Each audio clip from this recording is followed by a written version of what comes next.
thank you to City of Bloomington and to our partners with the Human Rights Commission. We very much appreciate all their help throughout the course of planning this event. And I want to thank everyone who agreed to come down here and speak. We really very much appreciate it. We have a packed agenda here, so I'm going to just go ahead and get started. And I first want to introduce the United States Attorney for the Southern District of Indiana, my boss, Zachary Myers. Good evening, everybody. Thank you very much for spending some of your valuable time with us this afternoon. As my fine Assistant U.S. Attorney Peter Blackett said, I am Zachary Myers. I'm the Southern District of Indiana's United States Attorney. So we cover the southern 60 counties of Indiana, including Monroe County, and we prosecute all of the federal crimes and bring all of the federal civil enforcement actions, including our civil rights laws. You're going to hear from AUSA Blackett later about our criminal civil rights prosecutions, as he's our lead prosecutor for that. And you're also going to hear from Assistant U.S. Attorney Jeff Preston, who's hiding back there, who's our lead civil AUSA, bringing those enforcement actions to uphold federal law. And hearing from them, is really important from my point of view for everybody, because these United Against Hate, events are an important priority for the Department of Justice. So, as the U.S. Attorney's Office, we're the local outpost of the Department of Justice. Merrick Garland is my boss. We represent, the interest of the country here. And when it comes to civil rights, it is part of the core of what we do. The Department of Justice was founded in 1870. We're not nearly as old as the U.S. attorneys or the rest of the federal government. But after the Civil War and after the Reconstruction amendments, we realized that these laws to protect people's civil rights are not self-executing. That we need a team of professionals. Many attorneys and the professionals that work with us to make the promise of everyone's civil rights real, to go in all the districts across all the country and make sure that, if people are engaged in, things like hate crimes, that they're being held accountable. And in fact, the initial priority was bringing criminal cases and investigations against the members of that early iteration of the Ku Klux Klan. So, because of that, and because the Department of Justice's mission, you go to the website, it's uphold the law, keep the public safe, and promote civil rights. And an important core of that is our prosecutions that we do that you're going to hear more about in terms of hate crimes. And the United Against Hate forums that we're doing, and we're so happy to do here in Bloomington today, and we thank the city for letting us use their space. We thank the Bloomington Human Rights Commission for everything they did to organize this. And I thank all the community and law enforcement groups that are going to be speaking today,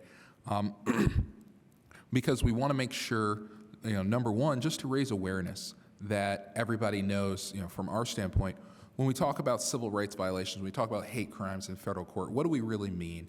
What are those boundaries that when you cross them, you've moved from, engaging in protected speech that's a core part of who we are as United States and as a pluralistic democracy that is fractious and people have different views and have the freedom to voice them in the public square. And where do you move from there into things that violate the law, into acts of violence, acts of illegal threat and intimidation? And if those things are suspected, what can we do? How do we learn about them? And so, as much as anything, hearing from us about what we can do in these cases, and you're going to hear details from my attorneys about, the specific statutes we have and what we have to prove in order to bring a successful investigation and prosecution on the federal level. But also, you're going to hear about, what can we do to learn? How can you contact us to report hate incidents so we can figure out, is this something that the U.S. Attorney's Office can address? Is this something that we need to investigate, fuller with our partners like in the FBI to figure out if there's a crime or something that can be enforced civilly there?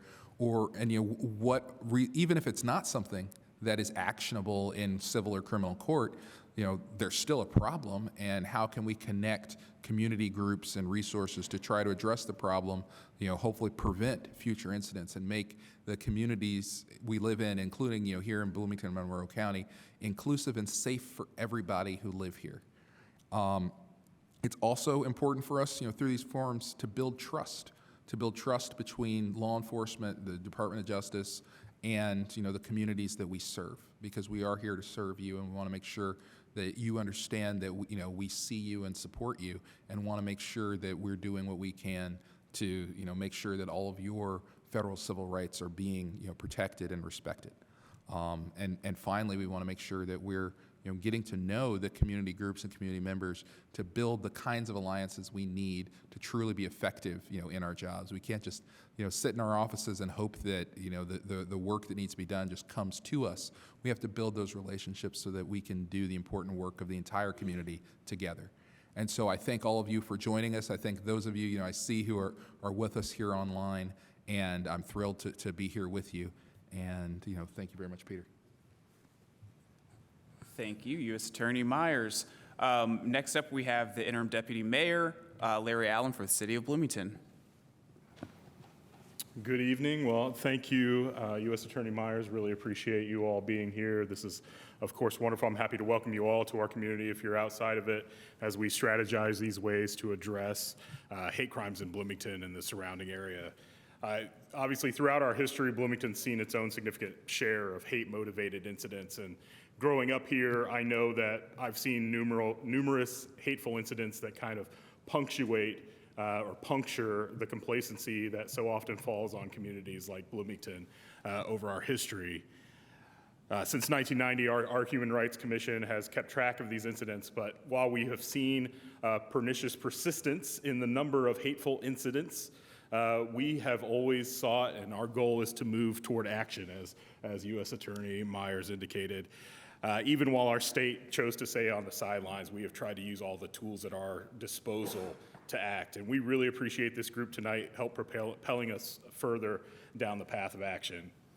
I want to thank repetitively, but importantly, I want to thank our Bloomington Monroe County Human Rights Commission and its director, Michael Shermis, our Community and Family Resources Department headed by Beverly Callender Anderson for hosting this event. They are fantastic. Their experience is invaluable to our community.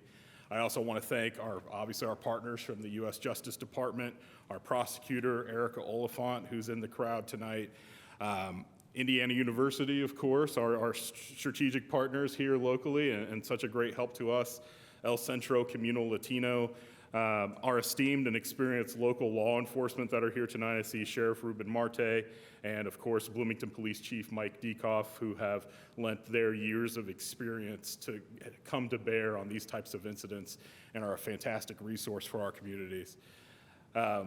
We know that our work here is far from complete, and we just want to thank you all for offering your experience, your guidance, and your insight into combating hate in Bloomington and the surrounding area. Thank you. I now would like to pass it to Dr. Kathy Adams, who is the Interim Vice Provost for Student Affairs, Dean of Students for Indiana University.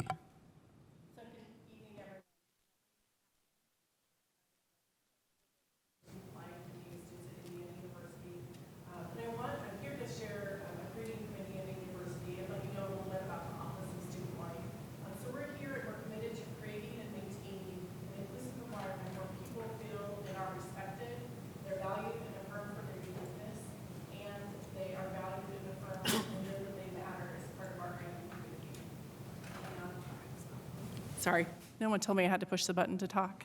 Okay, I'm going to start over. Okay. So I'm Kathy Adams Reister, the Interim Vice Provost for Student Life and Dean of Students here at Indiana University in Bloomington. The Office of Student Life is committed to creating and maintaining an inclusive environment where people feel and are respected, valued, and affirmed for their uniqueness, and they know that they matter and that they belong here as part of the IU community. While we know creating this environment is something that we're continually working on, we also know that people, including sometimes our students, can make poor decisions that lead to acts of bias, hate, discrimination, harassment, and threats of violence.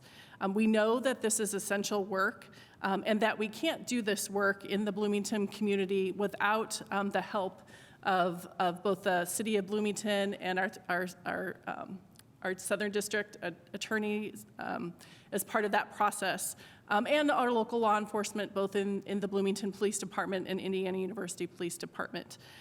So we know that we, as a partnership, need to work together both to keep our students safe on campus and to keep our students safe in the community, because the majority of our students live in the Bloomington community here. The Office of Student Life also works, in addition to addressing issues of bias and hate that come up, we also work to help educate our campus community on bias and hate, and how to support students and hopefully reduce those types of situations and acts of violence and hate and bias. Our Assistant Dean for Bias Education Response, Cedric Harris, will share a little bit more information about the types of resources we have and the ways that we support our students a little bit later this evening. And in closing, I just want to thankful for being invited to be part of this conversation and this important dialogue. And because the issue of campus safety for our students both on and off campus is really, really important. And it's something that we hear frequently from our students about. So I think anything we can do to continue to collaborate with this fantastic group and address these concerns is important. Thank you. I want to thank everyone for their welcome remarks. I will say we have listed 6 to 9. I don't think we'll take that long, but we want to make sure we give ourselves enough time. So it will likely go quicker than that, as you can already tell, but thank you again, everyone, for being here, and thank you guys for your welcoming remarks. And with that, we're going to move on to our second panel.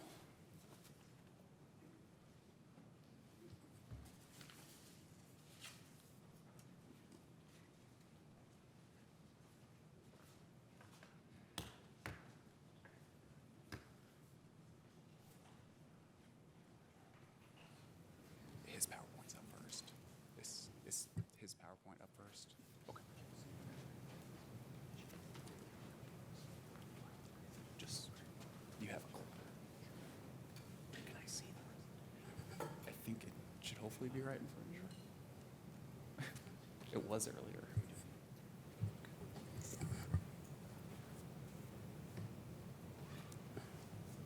Okay. First up, we are going to have a short presentation from our civil rights coordinator, Jeffrey Preston, Assistant United States Attorney. Thank you. Thank you, everyone, for being here this evening and for everyone who's watching. While the major topic of tonight's discussion revolves primarily around hate crimes, there's another major role that the U.S. Attorney's Office plays in the enforcement of civil rights. And that is when hate and discrimination, as abhorrent as they are, violate federal laws but aren't necessarily criminal acts. So I'd like to talk to you just very briefly and give you a sense of what our office focuses upon for the main purpose of getting the word out that we need community support and we need community input. That being from organizations with which you associate. That also has to do with just members of your community, and I'll talk about that in just a moment. But we, of course, enforce federal laws that protect one's status as a member of a protected class. And we focus largely on disability discrimination, employment discrimination, housing, and language access, though not exclusively. Now, we are one U.S. Attorney's Office.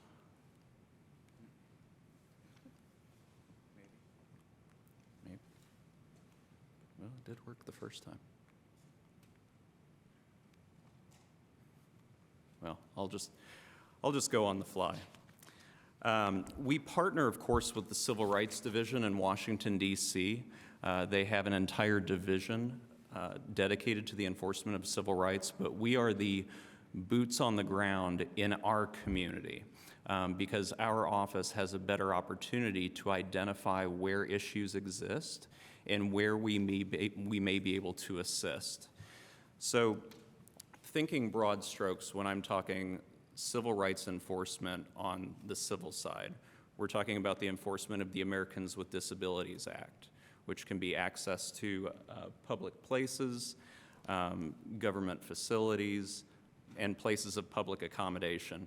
And by places of public accommodation, think grocery stores, hotels, restaurants in your community. And as you can imagine, the most common form of discrimination based on disability is with lack of physical access, and this is something that, despite great strides in years past, still exists.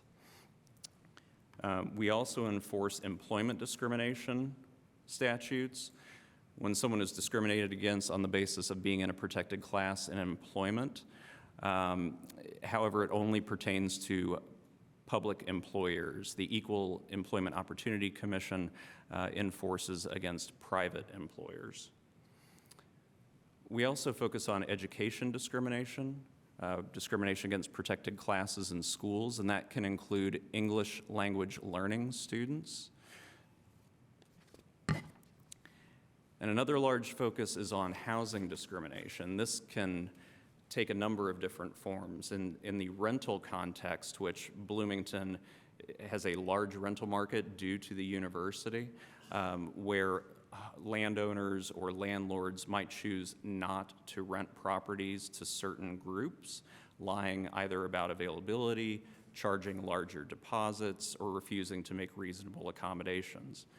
We also see discrimination that occurs in the real estate sales market, which has actually been reported on fairly heavily, at least in the Indianapolis area, where sellers or buyers or real estate agents will lie or exaggerate about sale terms. They will even perhaps not make buyers aware of homes that are available in certain areas, or refuse to negotiate with prospective buyers. And unfortunately, this is something that we do continue to see even today. And let's see if I'm as good at hitting the button as Peter is, and now it appears I've figured it out.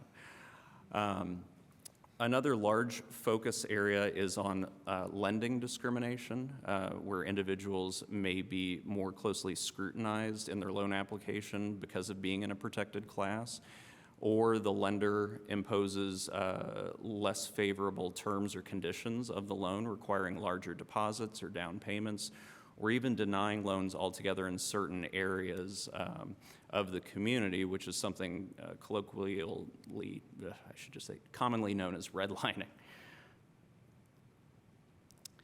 So this is the most important thing, if you take nothing else away from the few moments that I'm speaking, is how we get our cases. When there is a crime that may be a hate crime, AUSA Blackett here has the FBI who can go out and investigate and determine if in fact a hate crime occurred. We can really only learn about problems in our community where there might be violations of civil rights laws if we get that information from the community. That is the best resource that we have. We receive complaints from Washington, D.C. that are routed to us, but we have found it most helpful and most productive when members of the community know that they can reach out to us, and I'll explain in just a moment how to do that, and explain that either they or someone they know may have been the victim of discrimination. And I can say I'm unfortunately only one AUSA covering the entire southern 60 counties, but I can tell you that every single complaint that's submitted to our office sees my eyes. And thankfully, thanks to USA Myers' leadership, we are hiring 2 new AUSAs who are also going to be doing civil rights enforcement work. So our bandwidth to address problems in the community is going to increase substantially.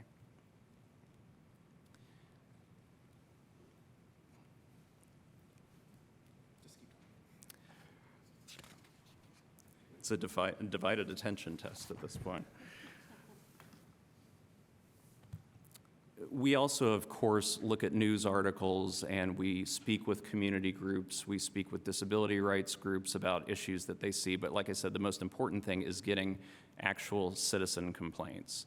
And while that may just be one person's experience on one day at one location, we have the opportunity, and we have seen in the past patterns of issues that exist in particular contexts, such as healthcare providers not providing effective communication for individuals who are deaf or hard of hearing, and only through citizen complaints can we see where it appears there's some commonality and there may be a larger problem that we can try to help address.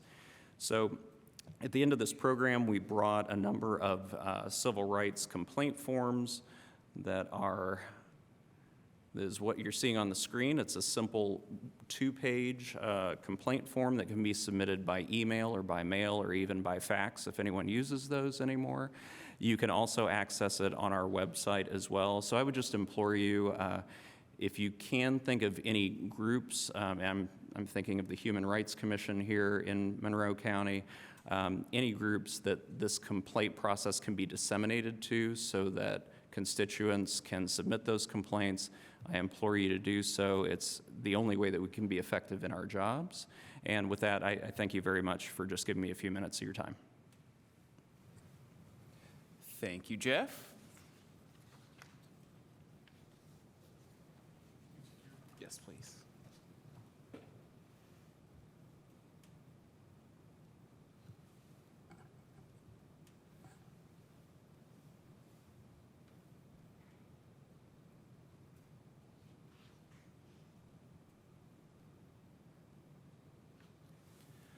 So my name is Peter Blackett. I'm an assistant United States attorney, as I had already mentioned.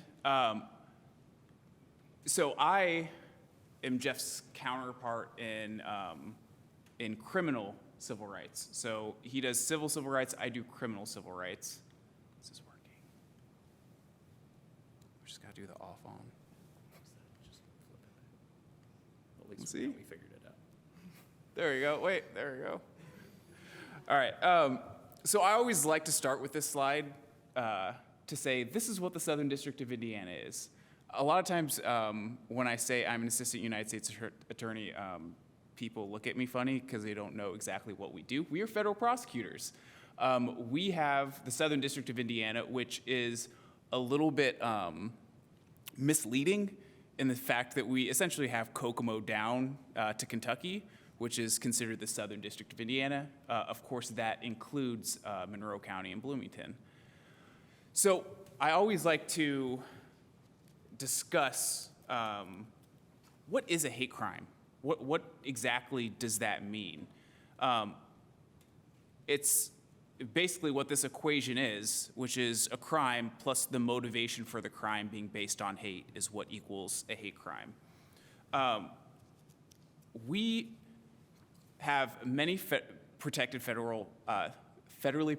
classes. The list is right here.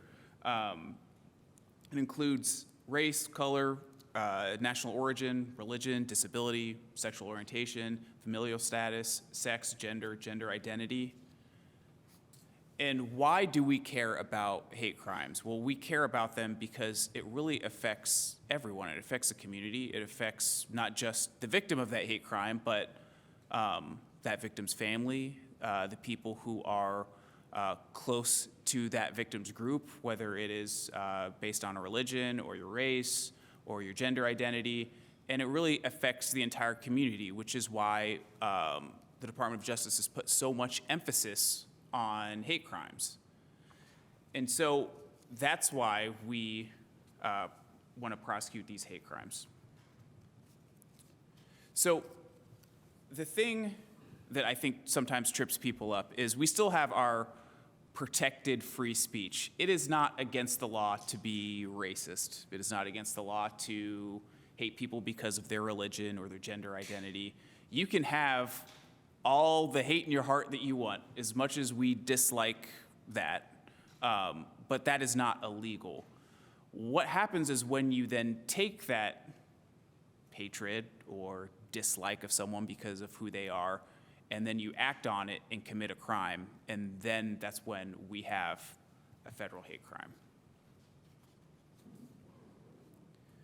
So the First Amendment does not protect violent acts. It does not protect your interference with civil rights. It does not protect true threats, that being a serious communication of an intent to commit an act of unlawful violence against a particular individual or group of individuals.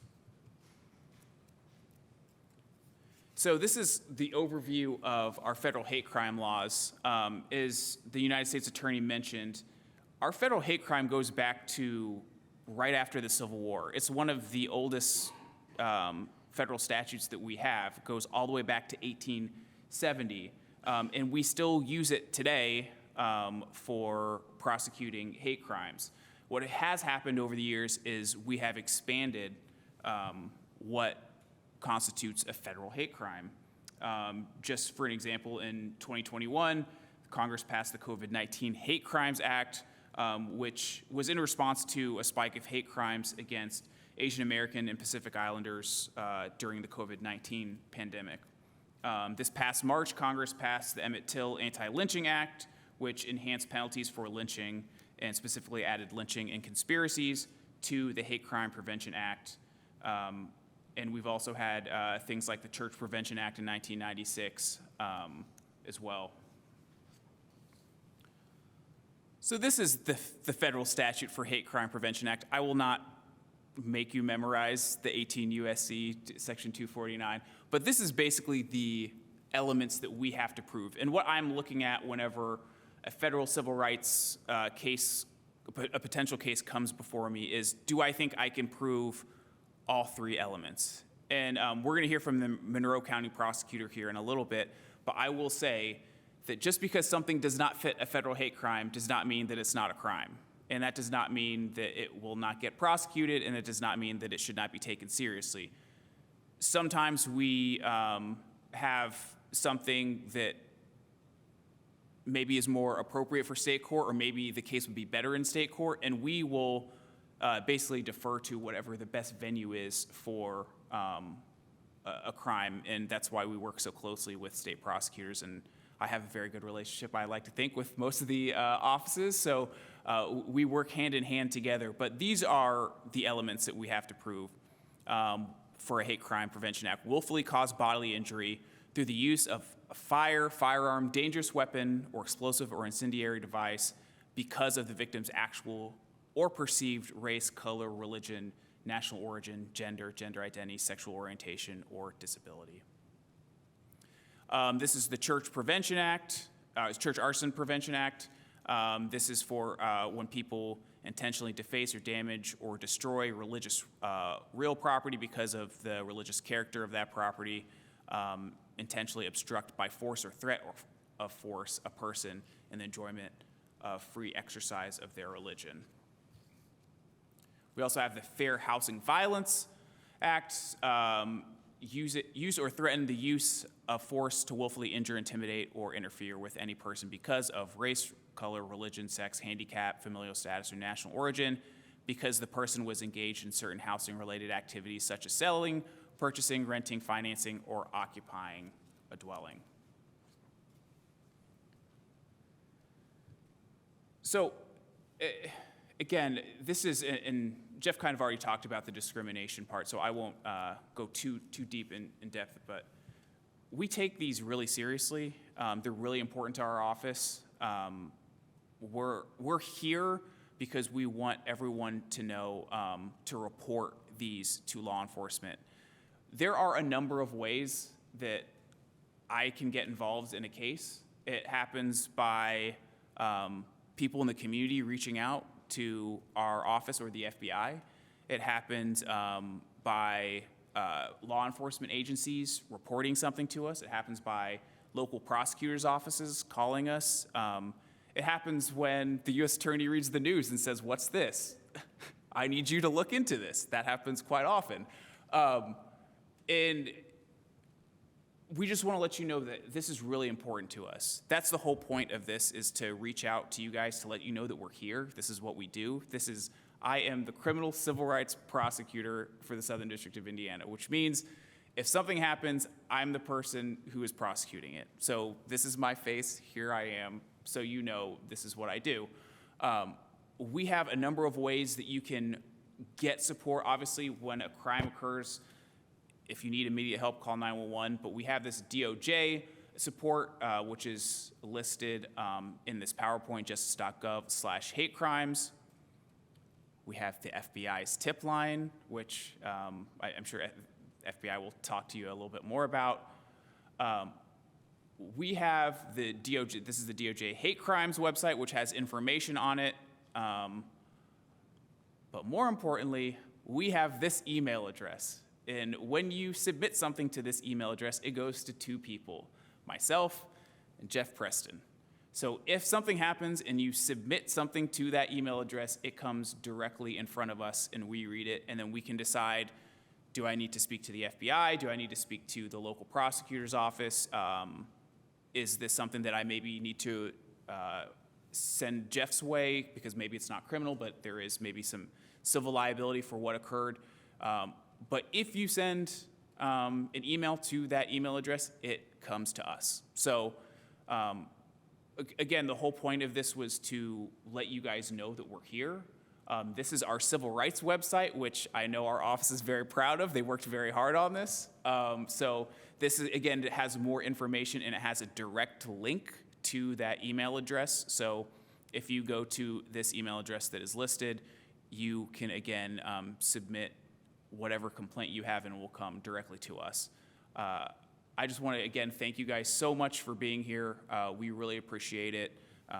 And with that, I will now toss it over to a very high-level special agent, Chelsea Wesley, who's going to talk to you about what the FBI does when it comes to hate crimes. Thank you. So just a few things I want to reiterate that AUSA Peter Blackett spoke on is this does mean a lot to us. I'm very proud that I get to say that I am a special agent with the FBI and that I work civil rights crimes. It is a very rewarding job, and a lot of that is, it starts with you guys reporting it. I know there's going to be a piece on reporting, and before I get too far into my little spill, I did bring some papers. It's kind of like what I like to call the Reader's Digest version of what we do, how we do it, and on the back of it, it has our federal hate crime statutes. So if you weren't able to remember all of them from the PowerPoint slides, they are here on the back. As well as the field office phone numbers. And someone I resort to a lot is who I like to refer to as Dr. Google. If you ever do not know how to get in contact us, you can always try and just Google FBI in your area, as well as to rely on the state and local partners to hopefully get you in touch with the right people. And it does have the submitted tip link on here that you can to use if you would like to submit a hate crime. So I do work out of Indianapolis. Our civil rights squad, we cover hate crimes, which we're here to talk to you about today, as well as color of law and the FACE Act. I have a few key takeaways that I want to give to you today, and in doing so, I'm going to give you 2 case examples that I have had the privilege of working. And at the end of today, just remember, it matters to us. If you aren't sure if you are a victim of a hate crime, that is up to us to investigate. So report it, let us know. And so one of the cases that I just kind of want to dive in with you is a case that came to us as a potential hate crime. We had a drive-by shooting of a mosque.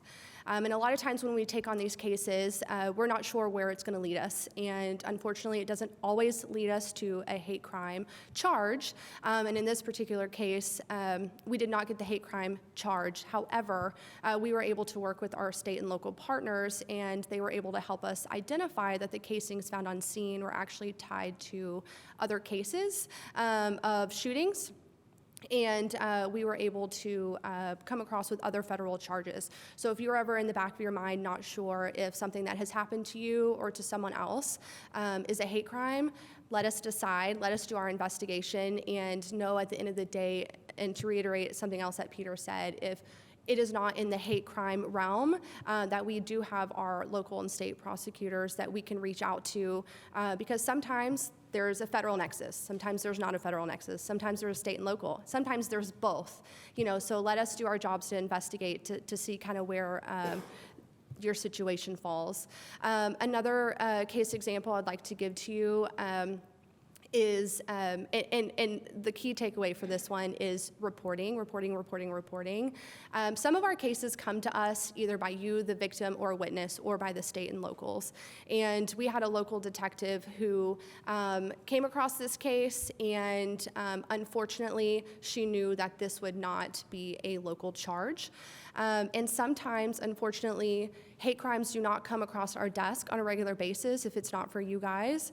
And she was able to recognize that there wasn't a local charge for a hate crime, but she definitely saw this as a hate crime case. And she contacted us, and just to give you a little bit of background, we had a white neighbor who was angry at his black neighbor, and he started out by egging his house. And when the locals were looking at it, they were only going to be able to charge him with a vandalism charge. But this neighbor went on to take a B-board, write very horrific racial slurs on it. He created a swastika out of duct tape. He affixed a cross together, and he lit it on fire. And he thought he was safe because he did most of this on his own property.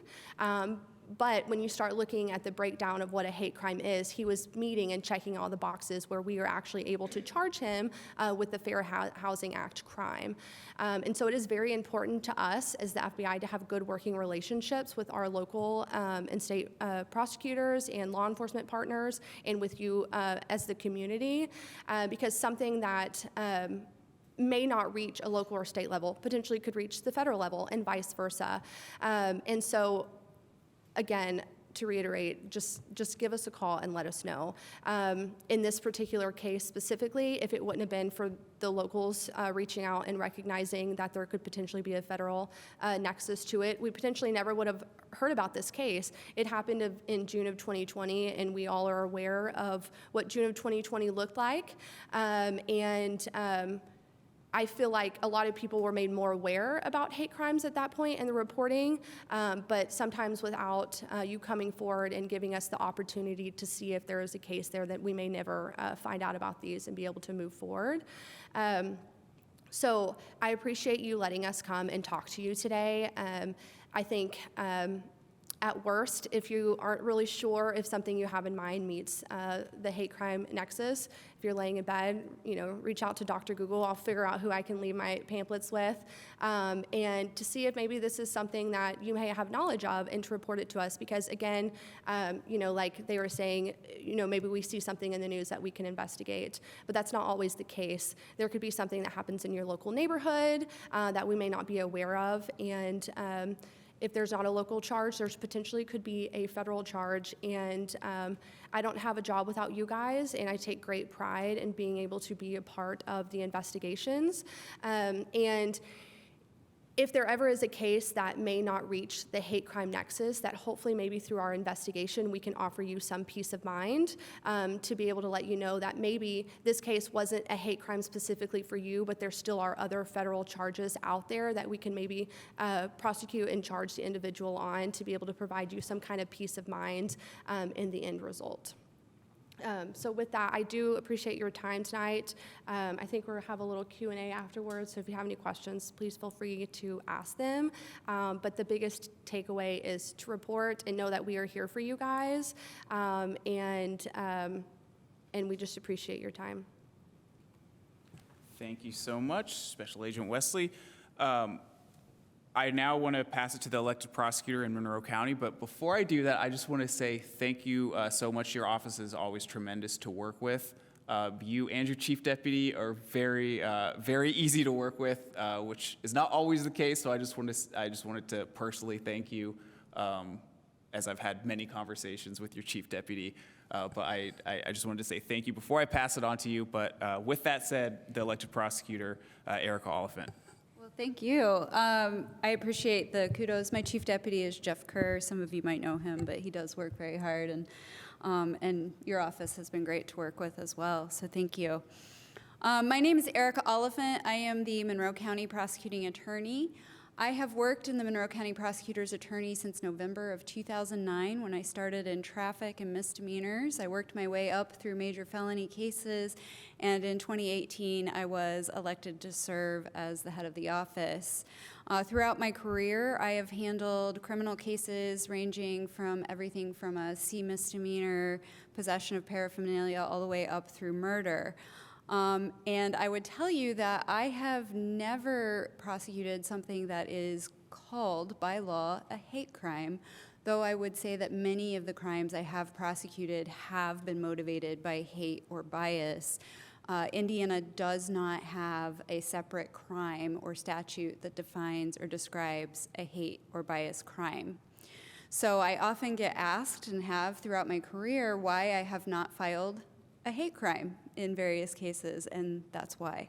I am only able to file cases that are defined by law in the state of Indiana, and they have to be venued in Monroe County, meaning the crime has to either have occurred in Monroe County or had an impact on a victim here in Monroe County. So that, I think sometimes our concurrent jurisdiction with federal prosecutors can be a little confusing for some folks. The only thing that we have in the Indiana Criminal Code that even comes close to touching hate or bias crime is we have what's called an aggravating circumstance. Basically, every criminal offense has a statutory range of penalties, and a judge can sentence somebody within that range of penalties. And an aggravating circumstance is really just something that a judge can consider when determining a sentence for an offense. And if it's aggravating, it gives the judge cause, if they choose to give it weight, to give something on the higher end of that range of penalties. There are also what's called mitigating circumstances that have the opposite effect. It can cause the judge to skew closer to the lower end of the range of penalties. I brought my handy code book. I did not bring a visual aid. I apologize for that. And I'm just going to read the language of the aggravating circumstance just to give you an idea. I want to be precise with the language. So, in determining what sentence to impose for a crime, the court may consider the following aggravating circumstance. There's several listed. I'm just going to read the bias crime. The person committed the offense with bias due to the victim's or the group's real or perceived characteristic, trait, belief, practice, association, or other attribute that the court chooses to consider. Doesn't list any protected classes. It could, I would argue, be broader than our protected classes, but it is very sort of vague and doesn't have a lot of teeth. I can tell you, argued this as an aggravating circumstance before it was codified by the state of Indiana, because these bias crimes, for the reasons that Mr. Blackett gave, they're very important. They infect more than just one person. They infect an entire community and group. They can instill fear. Very, very serious crimes. So I would say most things that are bias or hate crimes do end up being prosecuted in state court because we have lots of different offenses and we don't have to prove that there was a specific bias or hateful motivation for those cases typically. So a hate crime can be anything from a simple battery where someone touches someone else in a rude, insolent, or angry manner, whether or not they cause an injury. It can be things like murder, where someone is intentionally killed. It can also be property crimes. You see things like vandalism, destruction of property, those kinds of things.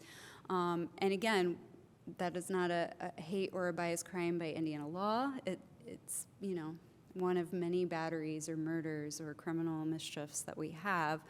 But we do try to take those very seriously and make sure that we're supporting the community that is affected by those crimes. I will say when we think that we have something that might fall under the federal hate crime statute, we consider a lot of factors and have communications with the AUSAs to make sure that we are putting it in the correct venue. It's very rare to have a case be prosecuted both state and federal level. That concurrent jurisdiction can be tricky when it comes to, evidence considerations and just having witnesses testify multiple times and have exposure. It can be very complicated. And in fact, I think that Mr. Blackett told us he has to have very specific permission from Washington, D.C. to actually have that concurrent jurisdiction. So we usually choose one venue or the other. And so if we have something that we have the evidence to support a federal hate crime in addition to a state crime, we look at which one fits better under the evidence. We also have communications with witnesses and victims to determine what sort of what's going to best serve their needs. And we just consider the totality of the circumstances of a case. We have a lot of communication with each other, and then decide which way it's going to go. But it's been very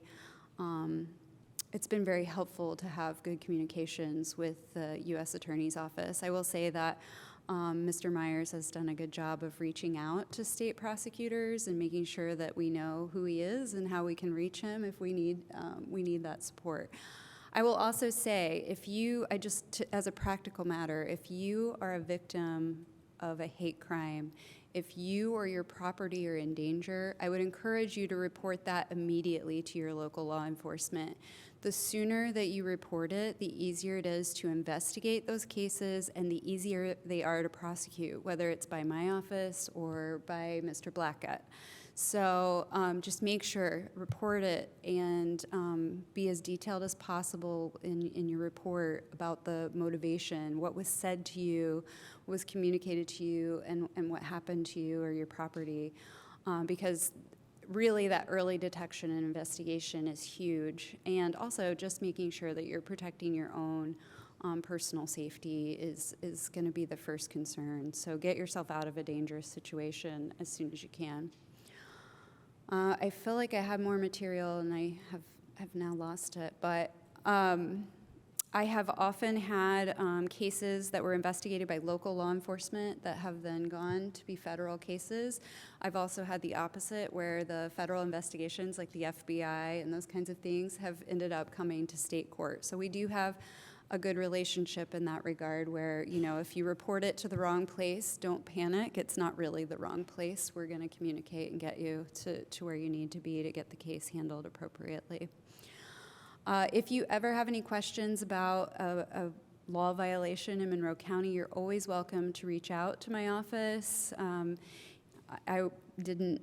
Our phone number is 812-349-2670. I didn't bring a visual aid or any kind of handout with my information, but you can also Google Monroe County Prosecuting Attorney and you'll find us.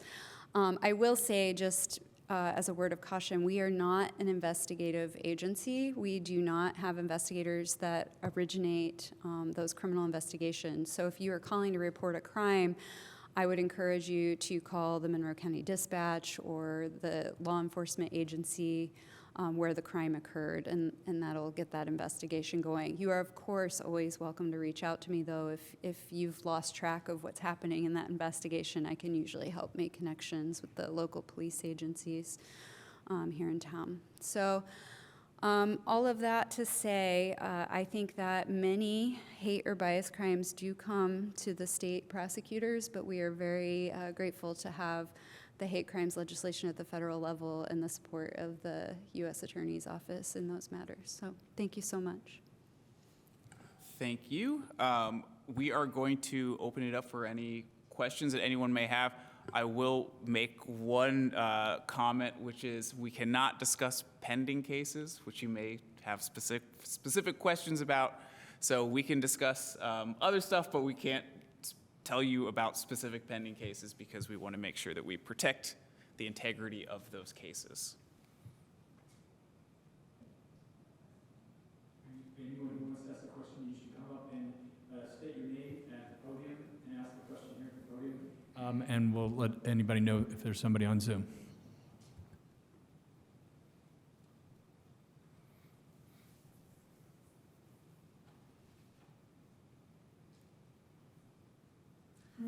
My name is Tanda Radawan, and I work mostly with people that are facing eviction. Either they have a pending eviction case. I also think my phone is ringing. Sorry about that. I can't turn it off because it's way over there. I guess one question that I have is, what would you say to encourage people that might be afraid of reporting? Oftentimes, I'm talking to people that there could be allegations of discrimination. They're feeling, and mostly in housing, they're feeling that they may be discriminated against, that eviction or pending eviction might have to do with their race or their gender or other protected classes.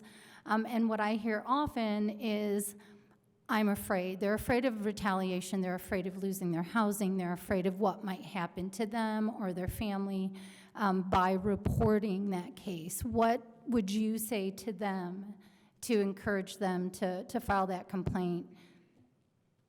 Sure, that's a great question. Under the federal civil rights statutes, it is, of course, it is unlawful to retaliate against someone for attempting to assert their civil rights, but that doesn't give a tenant much solace when they're worried about being evicted. What I can tell you is every time I receive a complaint, and I then review it, I vet it, and I speak with the complainant if necessary. And one thing I'm always cognizant of is that fear. That they may be retaliated against. And it is not until I have that complainant's permission or consent to act in an overt manner, to make the landlord or the entity know that they are being investigated for a potential civil rights violation. I will not take that step until I know the complainant is ready for it.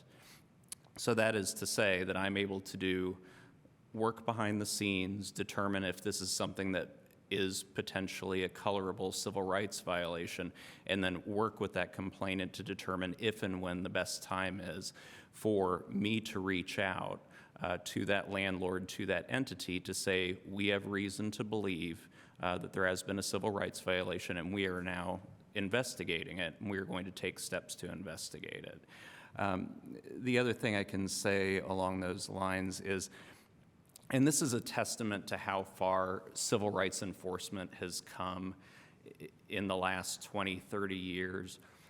More often than not, knock on wood, when I send a letter to a landlord, an agency, a medical provider saying, we have a credible complaint of a civil rights violation, their immediate reaction is, oh my gosh, how did this happen? How do I make everything right?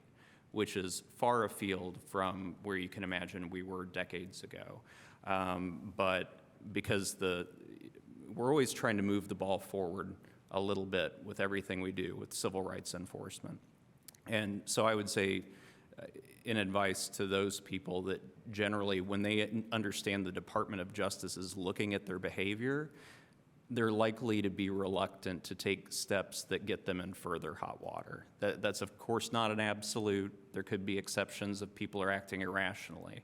But a letter from the Department of Justice has a certain amount of weight to it that I've found, at least in my practice in the last few years.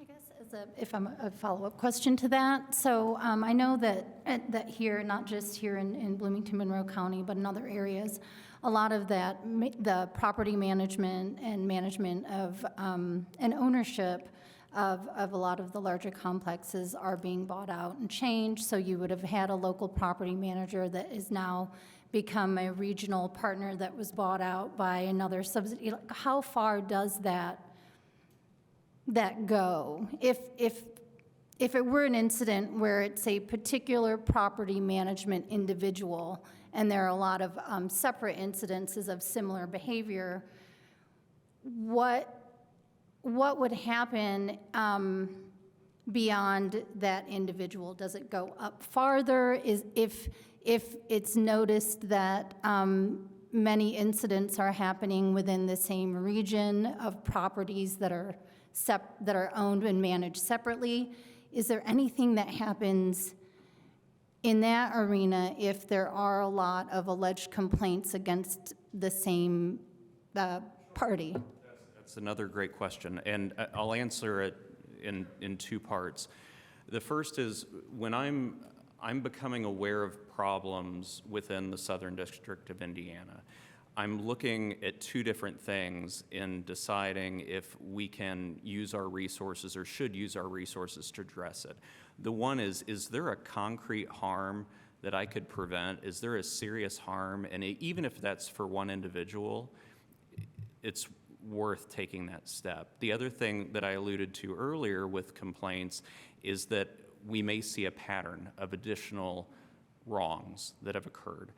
And the second aspect of my answer is that with nearly all settlements we reach, whether they be formal and informal, there's not just the effort to correct the wrong that happened, but there are preventative measures that are put in place to prevent it from occurring into the future. So an entity, let's just say it's a corporate rental company, that they're going to have reporting requirements to us for a specified period of time, that they're going to have to implement new policies. So the goal is to prevent future wrong. So, both have tremendous importance. If I can prevent a concrete harm for one person, or if I can solve a larger, more widespread problem going forward, and it's often both. But both are equally important. Great. Well, I appreciate your answer, and I thank you all for being here and organizing this event. Thank you.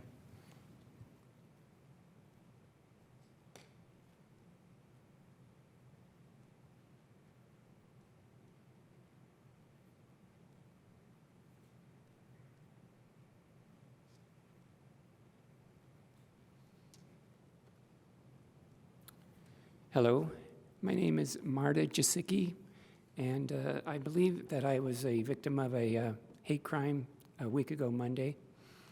And I understand that you are all involved in the enforcement element of that.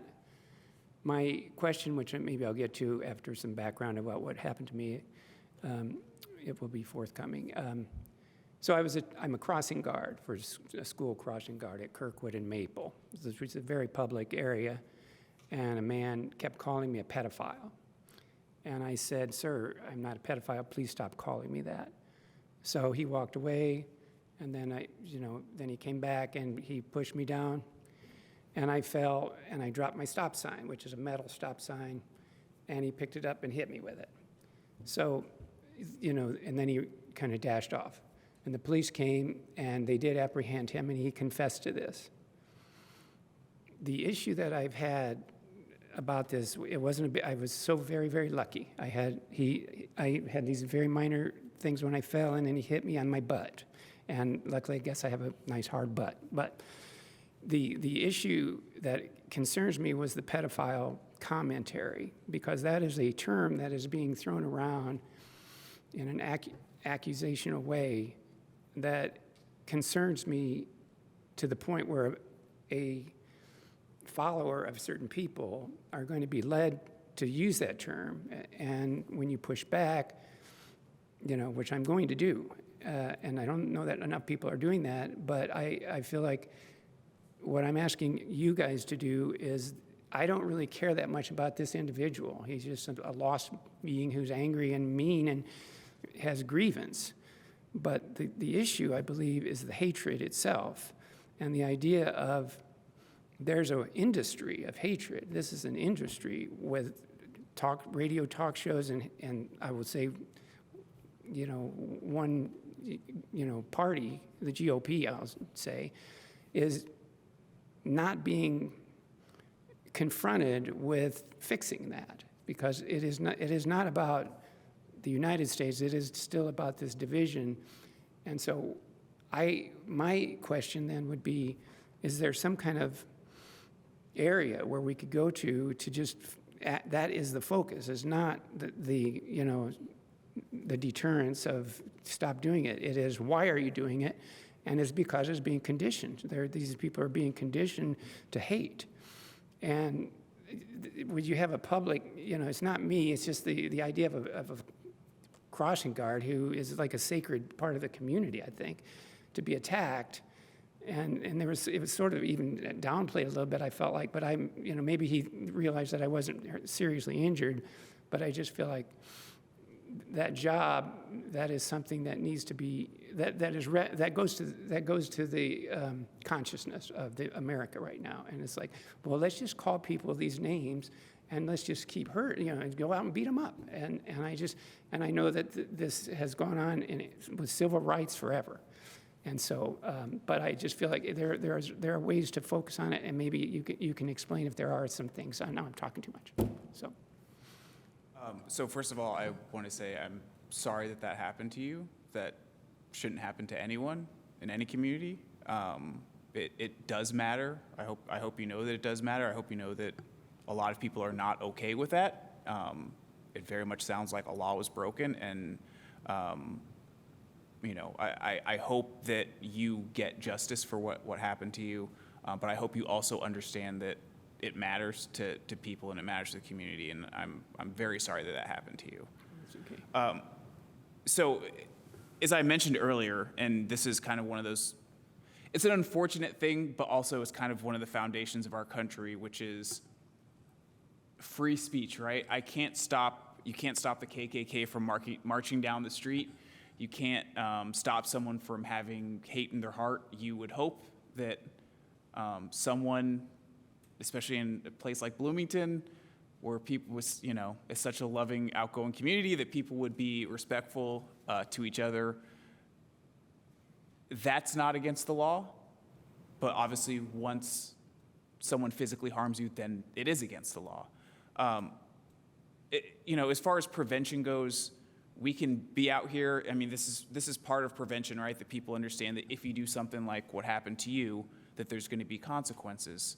But as far as hatred in the heart and how people treat each other and just general hate, all we can do is treat each other with respect and hope to get to a better place. But as far as the actual speaking, that's not against the law. What's against the law is the threats and the harm that occurs. I know that's not exactly what you want to hear, but I hope you understand that if there is physical harm and physical threats, that we will be there to help you with whatever way we can. I know that doesn't exactly answer your concern. The issue, and I agree with you, and I have no problem with that, and I understand. I hope this guy gets better. And if he needs to be a deterrent, so be it. But I still feel like the focus, and that's what's going on with these, Georgia cases, these political cases where the leadership. That is the crime. The crime is there. It's not. It is the talk radio, and that seems to be the area. I agree. They have this. They can lie. You can say hateful things, but if there's maybe I'm just hoping there can be some laws or some kind of and then we get into censorship. But so I'm taking up too much time. But I'm just a little frustrated that this guy he's also a victim in my mind. The guy that did it. Who deserves justice? I don't want him to get off, but he, to me, is just some cult follower who is just lost. And the evil, the justice, if you say, that belongs at the top, and that's not being, that's. I feel like that's the area that's what I would focus on. So. Anyway, I'm so sorry to take up your time. You said sorry a lot, but I hope you understand there's nothing to be sorry about. We very much appreciate you being here and sharing your concerns and talking to us, and so you don't have to apologize for anything. I'm so sorry about what happened to you, but as far as the actual crime that occurred, just understand that we take that very seriously, and I'm so sorry that and thank you for having this, too. You're very welcome. Thank you for speaking out. Do we have any other questions, or do we have any Zoom questions? Okay, I just wanted to thank the panel for sharing this information, and we will bring up our law enforcement panel.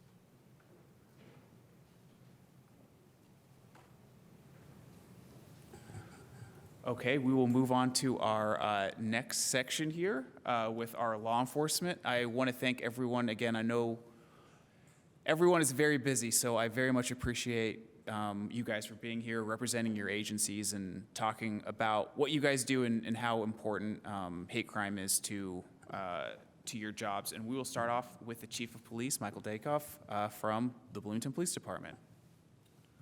Good evening. My name is Mike Dekoff. I'm the police chief for the City of Bloomington Police Department. The Bloomington Police Department is responsible for law enforcement services in the corporate boundaries of the city. We are very much on top of hate crime reporting. Our agency has participated in several webinars just about hate crime reporting. There is a statute in Indiana that requires law enforcement agencies to report hate incidences, and we have been doing that for several years. We work very closely with the Bloomington Human Rights Commission in investigating and sharing information that we receive where hate crimes are reported to our department. We work very closely with our federal partners as well in investigating and also referring charges to the federal level for prosecution. And so we have taken this very seriously for many years. And so we appreciate this opportunity tonight for this forum to talk about it more, to hear from other parts of the justice system and how we go after investigating and reporting hate crimes. Thank you, Chief. We will now pass it to the Sheriff from Monroe County Sheriff's Office, Ruben Marte. Good evening, everyone. My name is Ruben Marte. I am the current sheriff for the Monroe County. For us, we take hate crime very seriously, as everyone else does on this panel. We will work really well with the City of Bloomington and also IUPD in reference to this particular topic. If we come across something that is considered to be a hate crime, one, we will recognize what it is, to actually respond and then report it. We have to recognize what it is to make sure that we actually investigate it in a certain way. Prior to being the sheriff to Monroe County, I worked for the Indiana State Police as a captain. In that capacity, from Indianapolis all the way down south through to, let's say, Ohio River, all the detectives for the state police reported to me. And one of the things that we would come across is that sometimes we had to educate people what truly was an actual bias crime or hate crime, because after we investigated it, it turned out to be something different. But if we knew that it gets to the level of actual hate crime, then we will get our federal partners involved and investigate it that way as well. I want to share something else. I'm also a commissioner for Hispanic and Latino Affairs for the City of Bloomington. And the reason why I bring that up is this. I can remember having a forum just like this in this particular building, and the topic was trying to bring in the Latino population of the City of Bloomington here because the population is growing dramatically. And we wanted to have, a conversation. What is it that group of people needed, in the City of Bloomington? And to my surprise, it was just maybe two or three families here. By the time we got done, I asked one family, I said, well, where is everybody? Because I know for a fact we have a strong population of Latinos here in Bloomington. And the ladies looked at me in very, surprised look that I didn't know. Says, this building represents the government. They're not going to come. Then I understood what she was saying to me. So what we did was, in the future, we went out to the churches and where they get the medical services, and boy, did they come at that point. But one of the things that we learned was the fear that they had for the police, because where they come from in the country, they might not really respect or trust the police. So in their mindset, they're thinking it's the same thing here. Well, when they actually started talking to me and they realized they didn't know what I did for a living, when I finally told them that I was an officer, at that time, a captain with the state police, you could see the look on their faces like, oh goodness. So it took time to develop a rapport. It took time to gain their trust. And some of the things that were told to us, and particularly me, because I was the only sworn personnel for the commission was some of the things that they were told. For example, you don't belong here, go back to your country where you come from. Now, not only to have the fear of the police, I couldn't imagine some of the things that they've been through or treated by other people where they live and where they work. Now, I say all that to bring a full circle. One of the things that we're trying to overcome right now is the fear of the police. And now,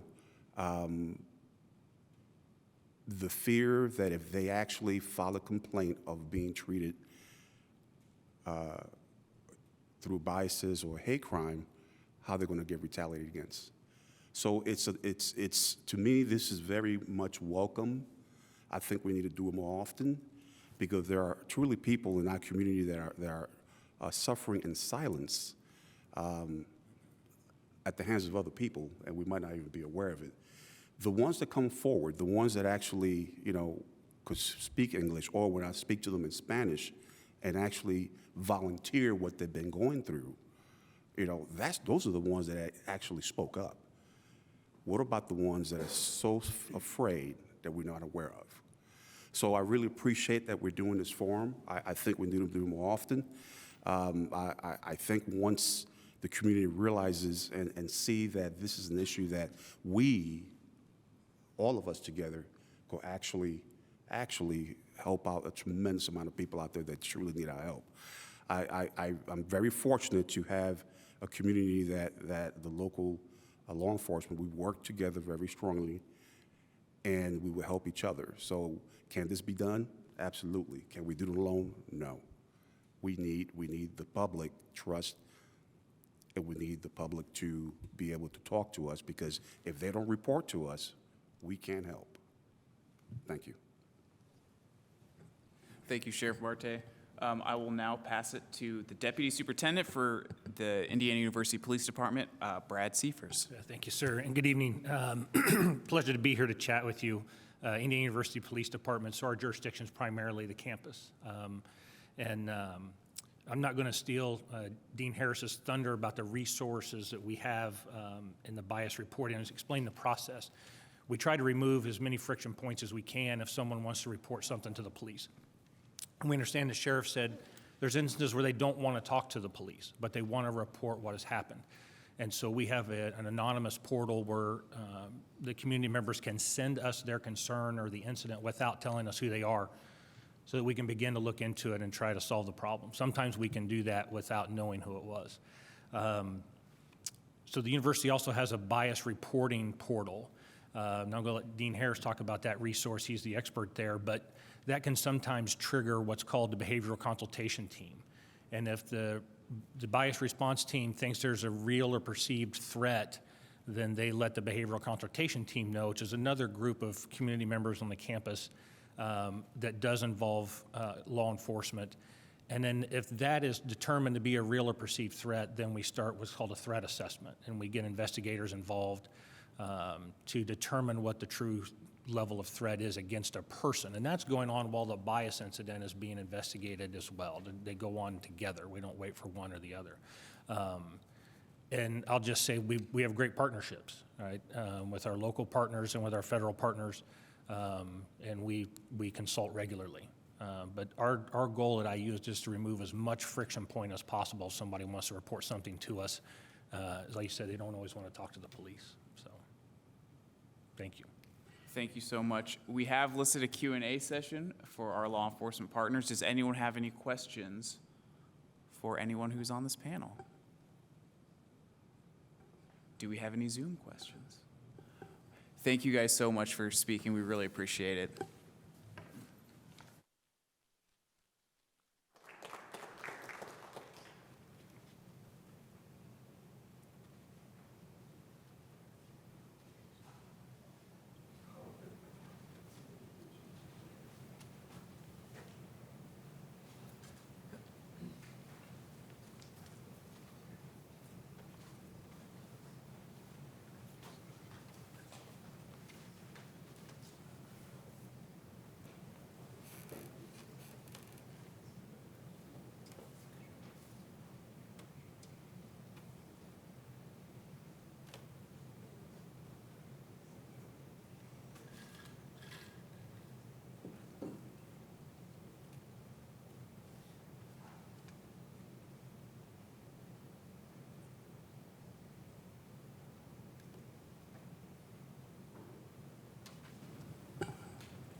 So this is our third panel.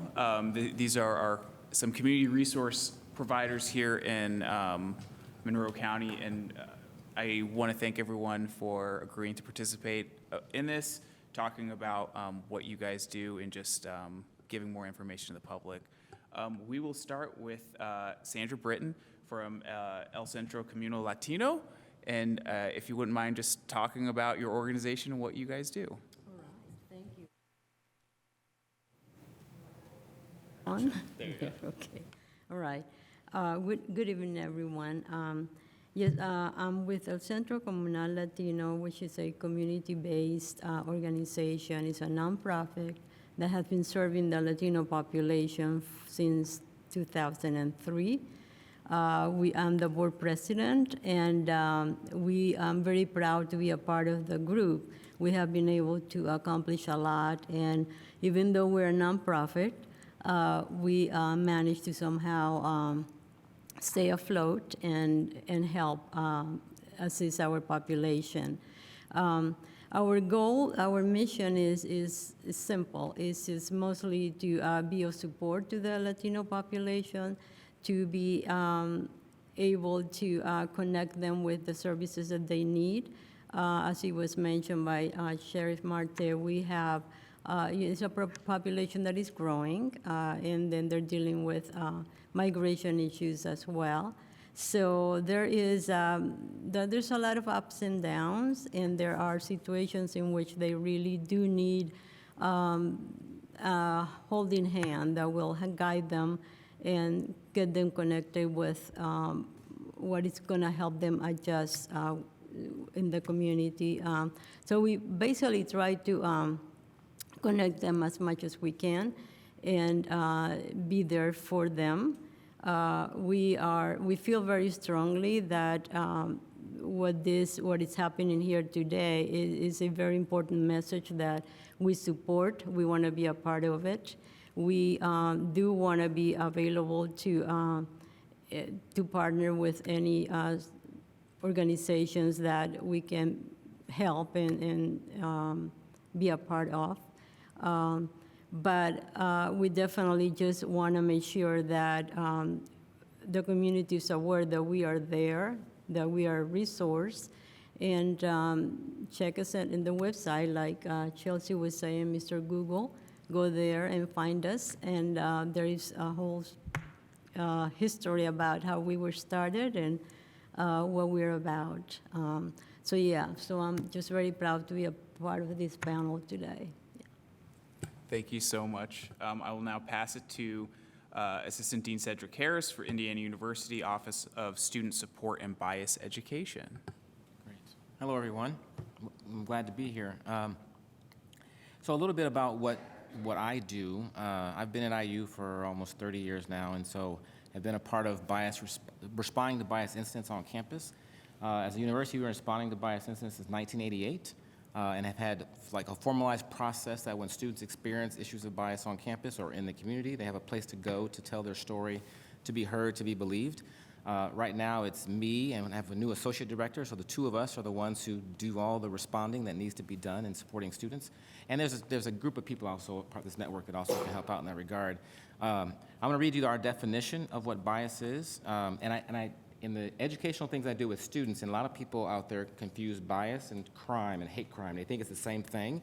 And so in that slide, I've used a slide like that recently to show that in order to be a crime, it's got to be a bias crime, it's got to be a crime committed, right? So our definition of bias incident is a bias incident is any conduct, speech, or expression motivated whole or in part by bias or prejudice meant to intimidate, demean, mock, degrade, marginalize, or threaten individuals or groups based on that individual or group's actual or perceived identities.